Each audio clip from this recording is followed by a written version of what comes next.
านเล็ก2 สั้นนี่จุดที่วาง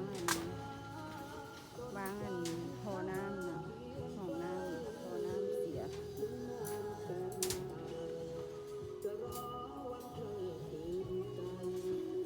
แบบมันบดติดวะโอ้บอลให้อะไร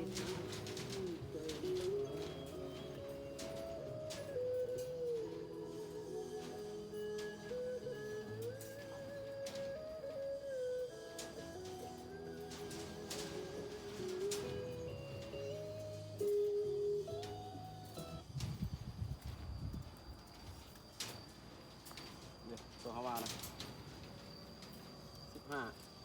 อันนี้นี่ว่ะเจนี่นี่นั่นอยู่นี่เจนี่เห็นปะได้ใจ10พอแบบมันสูงแต่เจนี่แบบมันต่ำแค่เจบางเจซื้อแต่มันไปทั่วพื้น โอ้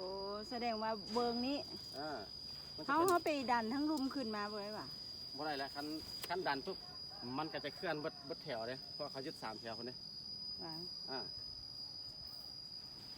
มันก็แค่มุมนี้แล้วก็บางมุมอ่ะ อืม มันเป็นบางมุม ขั้นซ้ำนั้นก็อาจจะโบกระทบความอันนั้นจิบ่ บ่ นั้นหลายกันเลยอันนี้เล็กอันนี้เนาะคานตัวนี้โคตรใหญ่เลยปูนจีอยู่นี่บักหลาย ราคาตัวสุดท้ายนี่เลยเขาจะได้แก้ให้เจ้าจัดใหญ่ได้หนึ่งครั้ง ๆตัวใด ปลาตัวสุดเห็นปะ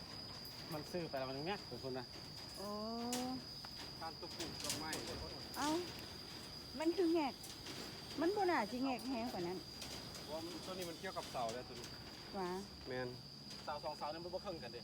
ราคามันโคตรมหาเสา เอ้า มันก็ขนาด น้องคือบ่เอาเส้นนี้ไปใส่ข้างพี่ บ่ของเขาอันนั้นแล้วคานเก้าเขานั่นเหรอดิมีที่เฮาสิอันนั้นเฮาสิตีอย่างสิ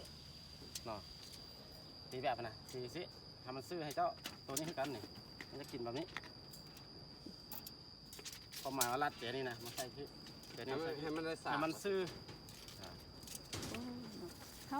าขดมันออกแล้วอันดึงมันออกมาบ่ได้หรอ โค้บ่ได้ มันแข็งนะ งานเพราะว่าเสาตัวนี้มันที่บอกตัวที่นั้นมันออก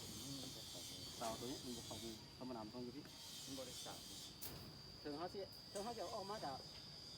โบวิดกับโบวิดกับยังเอียงเจ้าเขาโบ